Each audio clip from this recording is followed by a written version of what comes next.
The game is afoot, and we need your help to keep it going.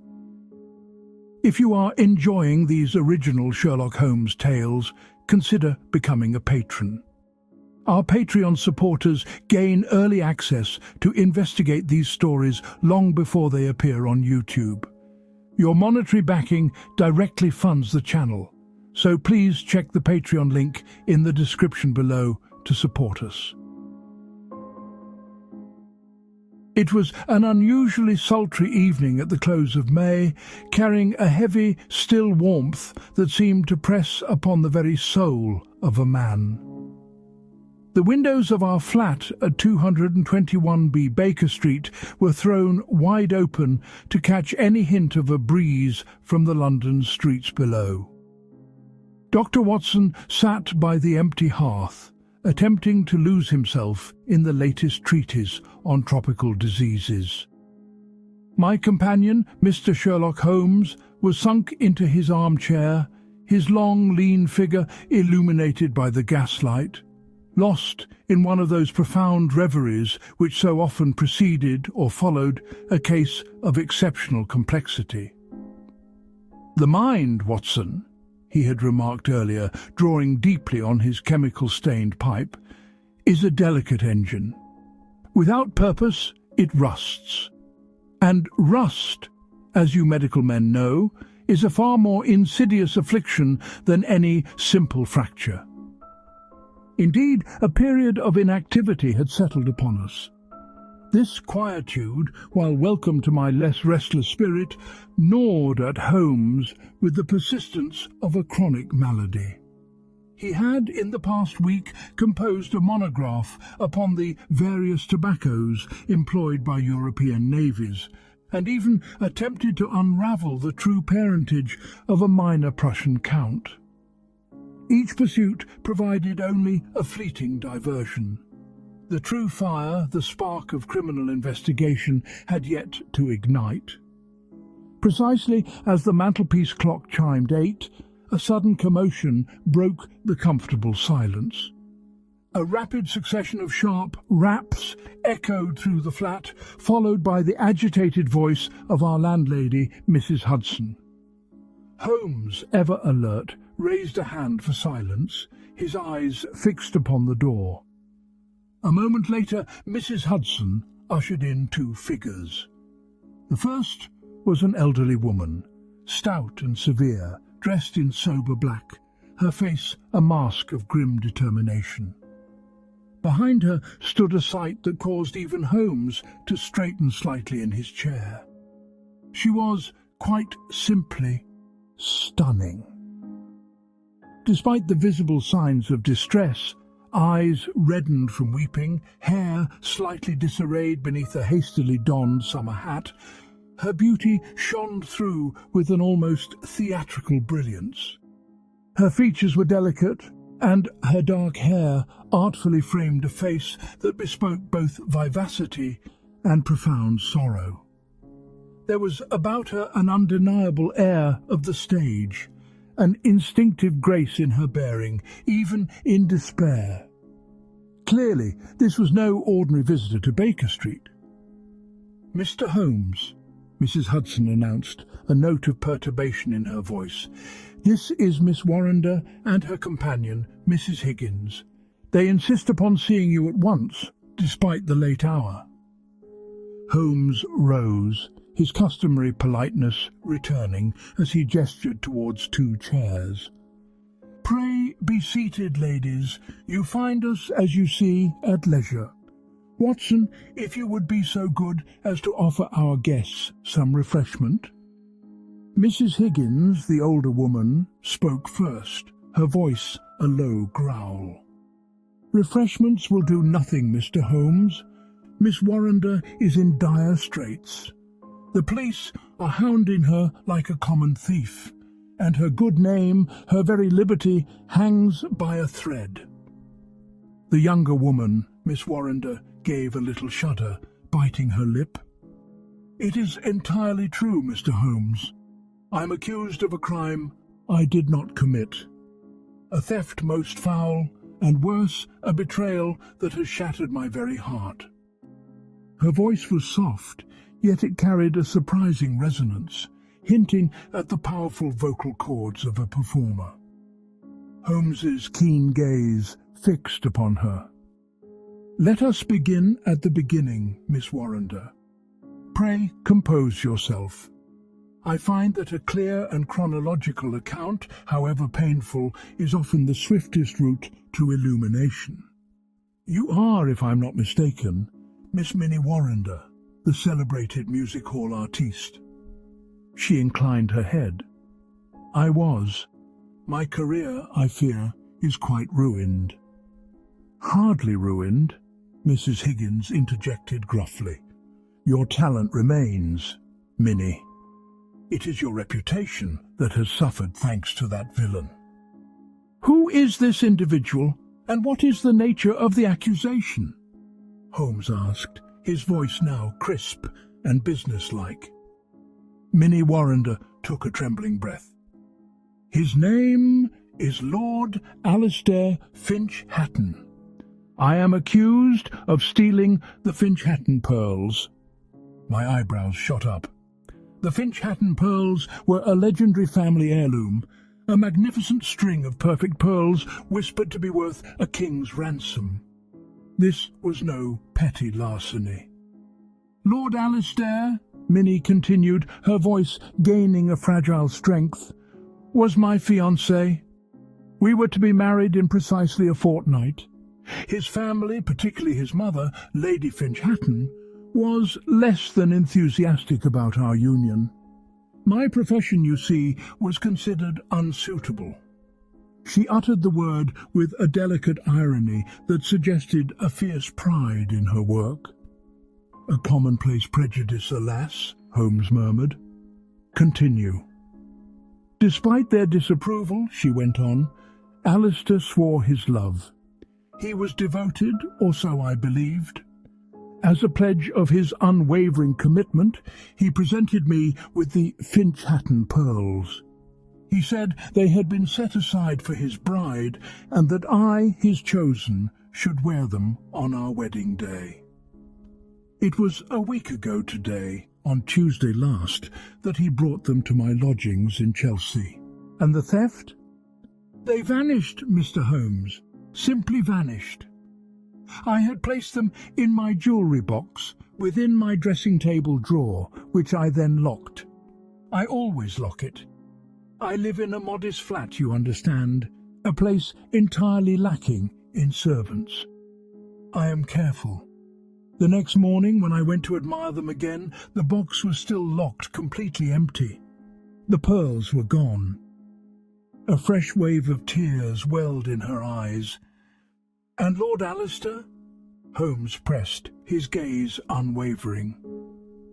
That is the cruelest part, Minnie choked out. He too has vanished. He left a note addressed exclusively to his family, expressing his profound despair, his shame, his inability to face the world. The police, alongside his vile mother, immediately jumped to conclusions. They say I stole the pearls, and that Alistair, distraught, has either fled with me or been driven to extremes by my treachery. Extremes? I ventured, thinking of the Thames. They imply he has taken his own life, or perhaps gone into hiding in shame, believing I have betrayed him. A warrant for my arrest is being sought, Mr. Holmes, on charges of grand larceny. I am ruined. Indeed, Holmes said slowly, rising from his chair and pacing the length of the room, his hands clasped behind his back.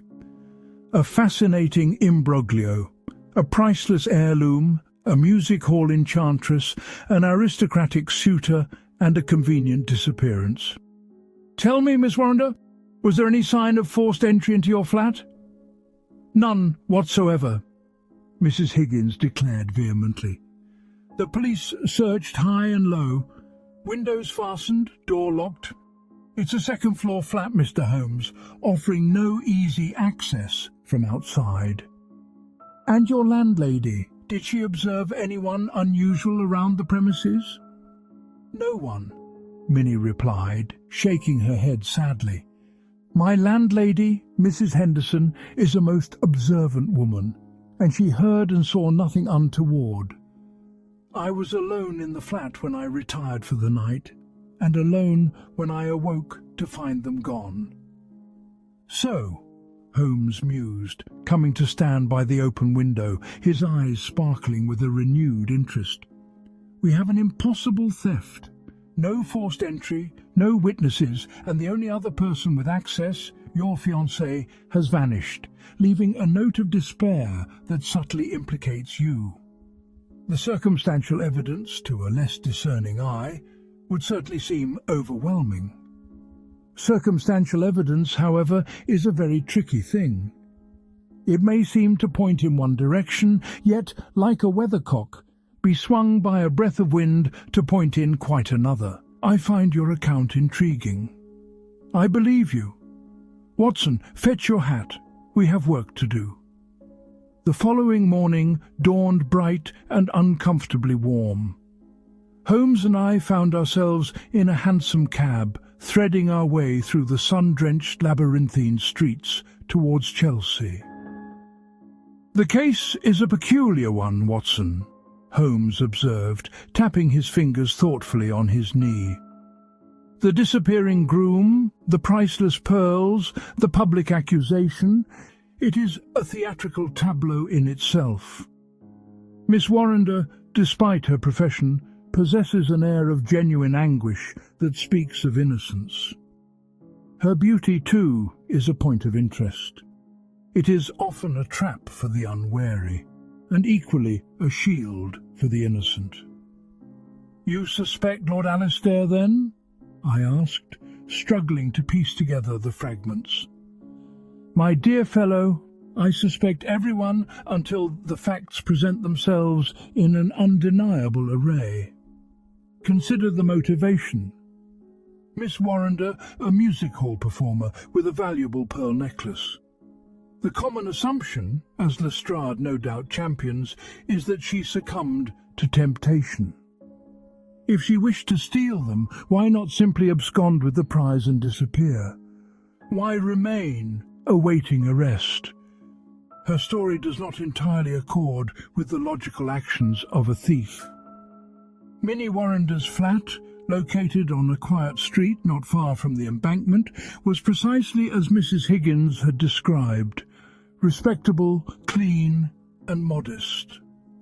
Mrs. Henderson, the landlady, a thin, bustling woman with an air of perpetual anxiety, greeted us at the door. "Another round of questions, is it?" she fretted, wringing her hands.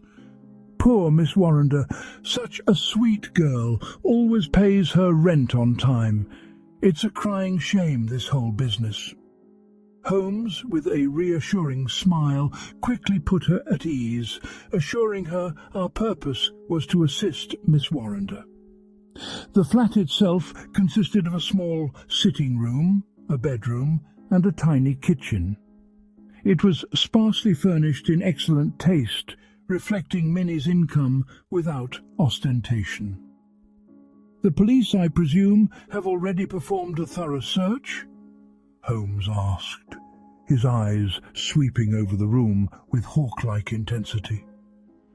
"Indeed, sir. Turned everything upside down, they did. Not that it did any good, mind you. There's naught here but a few bits of furniture." Holmes moved with a feline grace, his gaze missing nothing. He examined the windows, testing the latches, noting the undisturbed dust on the sills. He scrutinized the door, the lock, and the hinges. "No signs of tampering, precisely as Miss Warrender stated. The lock is a simple Yale, easily picked by a professional. There is, however, no evidence of such entry." He moved to the small dressing table in the bedroom, where Minnie's jewellery box lay open and empty. He examined the lock and the interior. "A simple wooden box, Watson, designed merely for containment, wholly lacking the stoutness required for true security." His attention then shifted to the sitting room. My eyes were immediately drawn to a rather magnificent upright piano that occupied a significant portion of one wall. It was an instrument of fine craftsmanship, its dark polished wood gleaming in the morning light. It seemed completely out of place in the modest apartment, too grand, too imposing. "A rather splendid instrument for a small flat, Watson," Holmes observed, tracing a long finger along its polished surface. "Miss Warrender is a music hall singer. I presume she makes frequent use of it?" Mrs. Henderson shook her head. "Hardly ever, sir. She has a fine voice, practicing her songs mostly at the theatre or with an accompanist. That piano, if you please, was a gift from his lordship, Lord Alistair, just a few months ago. Said he admired her musical talent, he did. A romantic gesture, some might say." Holmes's eyes narrowed imperceptibly. He circled the instrument, bending to examine the pedals, the casters, and then the 4 sturdy wooden legs upon which it stood. He ran his thumb and forefinger along the front right leg, scrutinizing the grain of the wood.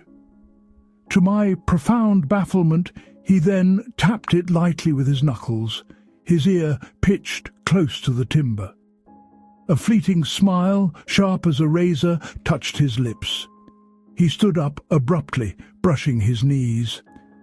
"Curious," he murmured, entirely to himself. "Most curious indeed." He turned to the landlady. "Thank you, Mrs. Henderson. We have seen all we need to see here." "Are we going to Scotland Yard?" I asked as we descended the stairs. "There is no need to visit Lestrade just yet, Watson. I shall send him a telegram. We are returning to Baker Street. The game is rapidly approaching its conclusion." We had scarcely been back in our sitting room for an hour when Mrs. Hudson announced a visitor. It was a formidable legal gentleman, Sir Charles Redmayne, solicitor to the Finch-Hatton family.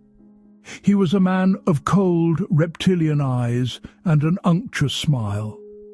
He purported to offer Miss Warrender a generous settlement, a significant sum of money and passage to the continent, on the absolute condition that she quietly withdraw any public complaints against Lord Alistair's family and leave London, never to speak of the matter again. "It would be in everyone's best interests, Mr. Holmes," Sir Charles purred, his voice like silk over sand. "Lord Alistair is a sensitive young man, quite shattered by these recent events. We merely wish to put an end to this unfortunate affair with as little further scandal as possible." "Indeed," Holmes replied, his eyes like chips of blue ice. "And if Miss Warrender declines this offer?" Sir Charles's smile thinned. "Then I fear the full weight of the law will fall upon her. There are other considerations. Certain revelations about her past, perhaps, might prove rather damaging in open court. A young lady of her profession, you understand, is always vulnerable to calumny." "A thinly veiled threat, Sir Charles," Holmes observed calmly. "Such an approach will only serve to stiffen Miss Warrender's resolve. I thank you for your visit. You have clarified much that was previously obscure." Sir Charles, clearly discomfited by Holmes's piercing gaze, made his excuses and departed, leaving behind a faint scent of expensive cologne and ill-concealed menace. "So, Watson," Holmes remarked once the door had closed, "our aristocratic villain is attempting to buy silence. This is a clear sign that the family has something to conceal beyond mere embarrassment. Alistair Finch-Hatton is a calculating perpetrator, far from the despairing victim he portrays." "But the pearls, Holmes," I exclaimed. "Where are they? He couldn't have just made them vanish into thin air. "Ah, the pearls," Holmes said, his eyes gleaming with anticipation. "I know precisely where they are. Furthermore, I know exactly who will attempt to retrieve them tonight." The trap was set with Holmesian precision. Under Holmes's strict instruction, Minnie Warrender had been temporarily relocated to a quiet hotel for her own safety. Mrs. Henderson had been sent away to visit a relative.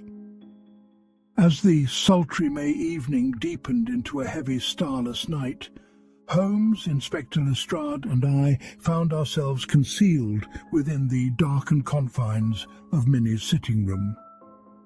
Lestrade, sweating profusely in the warm air, shifted uncomfortably in his corner. "This is highly irregular, Holmes. Sitting in the dark on a hunch. We should be out searching for the man." "Patience, Lestrade," Holmes whispered sharply from the shadows near the window. "The moth is inexorably drawn to the flame. He knows Miss Warrender is facing imminent arrest. Once the police secure the flat tomorrow, his prize will be lost to him. He must act tonight." We waited in suffocating silence for what felt like hours.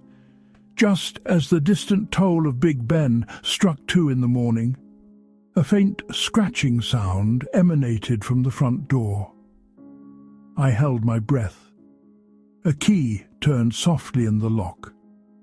The door creaked open, and a slender figure slipped into the room, silhouetted briefly against the dim light of the hallway before closing the door silently behind him. The intruder moved with practiced familiarity, ignoring the dressing table in the bedroom entirely. He went straight for the upright piano. I heard the scrape of a match, and a small flickering flame illuminated the face of a young man, handsome yet marred by an expression of desperate greed. It was Lord Alistair Finch-Hatton.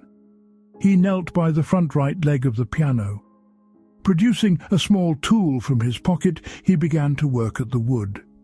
There was a soft click, and a section of the timber swung open like a tiny concealed door.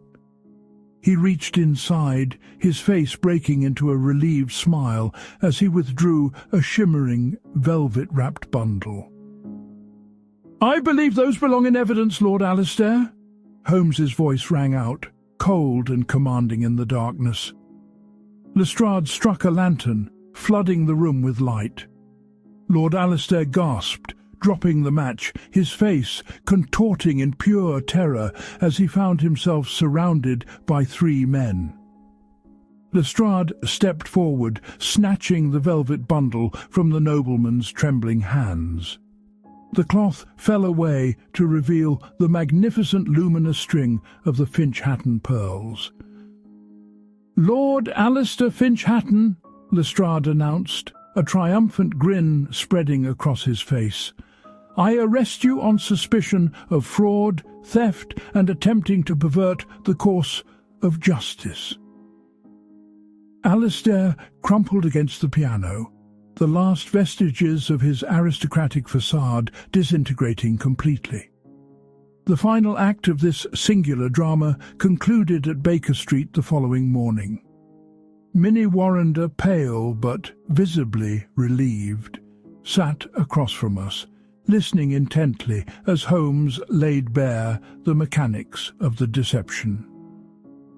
"Lord Alistair," Holmes explained, "was under immense pressure from his mother to break off his engagement to you. His financial future, already precarious, hung in the balance. A simple dissolution of the engagement would have left your reputation intact, possibly exposing his family's snobbery to public scorn. He required a far more absolute solution. He needed to utterly discredit you." He paused, offering Minnie a sympathetic look. "The plan was simple and elegantly cruel. He gifted you the piano, having already commissioned a craftsman to create a secret compartment within one of its legs. He then entrusted you with the family pearls, a grand gesture of false affection. He subsequently secreted the pearls into the pre-prepared compartment during a visit. Following this, he feigned his own disappearance, leaving a note designed to implicate you. He fully intended to allow the police to arrest you, ensuring your complete ruin. He could then reappear later, claiming to have been hiding in heartbreak, retrieve his family's wealth, and solidify his own innocence. "It is a monstrous fabrication," Minnie whispered, tears welling in her eyes. "I truly loved him. His actions prove him entirely unworthy of such affection," Holmes replied gently.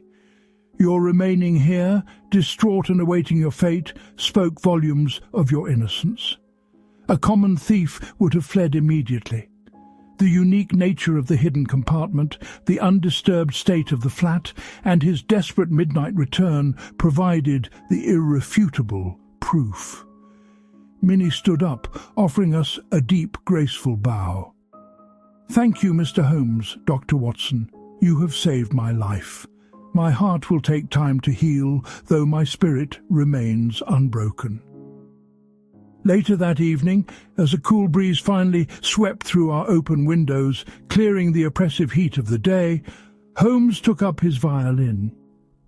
"Another case concluded, Watson," he observed, tuning the instrument. "Another instance of human depravity masked by superficial charm. Alistair Finch-Hatton, a weak man swayed by family pressure and his own cowardice, resorted to a villainous scheme to escape an entanglement. He sought the absolute annihilation of her character alongside his own freedom." He tucked the violin under his chin. "The human heart, Watson, is a darker and more complex labyrinth than any city street. To navigate its shadowed passages, one requires formidable intellect combined with a profound understanding of the depths to which fear and ambition can drive a man." I merely nodded, reflecting on the fate of Miss Minnie Warrender, her vibrant spirit wounded, yet now completely free to soar once more. And I marvelled, as I so often did, at the extraordinary intellect of my companion, the one man capable of piercing the fog of deceit and illuminating the darkest corners of human nature.